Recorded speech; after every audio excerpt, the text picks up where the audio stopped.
for instance, my daughter, JJ, who also does a podcast, and Yep. she does the photography with me, she has gone on to get like adopted parents through the wrestling industry. Wrestling parents that have adopted her is Mortar and Jaleesa, right?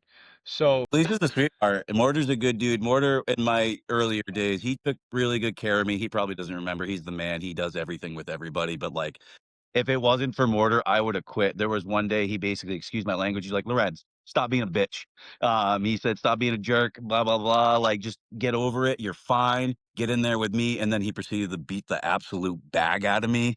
And he just basically taught me, like, don't let people walk on you, be yourself, work hard, do your thing, all that good hoorah stuff. But he's always been supportive, even on the days I help hold my head so low. So I am forever grateful for that dude.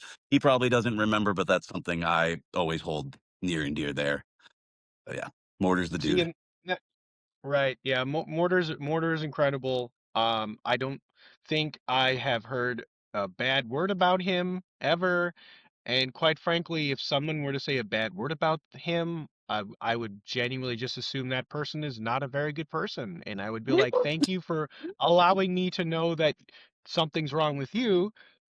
And I'm gonna respectfully get away from this conversation because for everything that man has done in this industry, what, huh? Like, doesn't make any sense. Never And step in there with someone that doesn't know what they're doing. Like, I still don't know what I'm doing. I'm still trying to navigate this whole thing. I just got a little more confident recently, but like he always, no matter who you are, no matter what level it is, like that guy is in there with you and he wants you to be better because he's told me he's like, if you're not better, who do I have to work 8 months from now? And I'm like, and that's another thing that stuck with me. I'm like, that's damn, that's a leader. A lot of people like the fake locker room leader, but that dude is legit. I'm not trying to glaze or nothing, but like I have always respected Mortar. I even like so my gear is even inspired a little by him too. Like people say Buddy Murphy, but I'm like, nah, dude, it's that dude, but the glazing's over. But yes, he is the man. He is the man.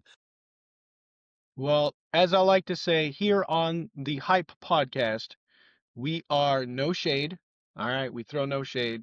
We throw no smoke, but we throw all the hype all day, my friend. So if we gotta gas up a few friends of ours, that is what we're here for. All right, this is what I do, my friends. I didn't wear this nice jacket just to talk quietly in the corner. All right, guys.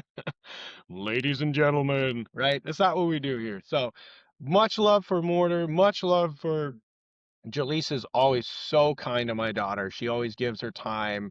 Um, in fact, I don't want to peel the curtain back a little too much, but we were at a show, um, in last month, and my daughter was having a problem with something, and Jaleesa looked at her and she said, "You're gonna do this because I'm your mother, and that's what I tell you to do." And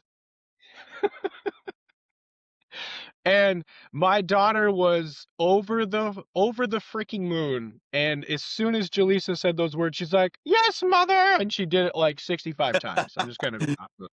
65 times.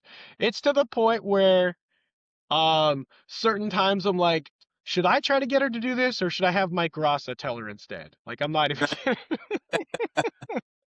Should I just ask Mike, "Hey Mike, bro, can you do me a favor? Just tell this kid I'm gonna tell this kid it's a good idea. You just remind her it's a good idea."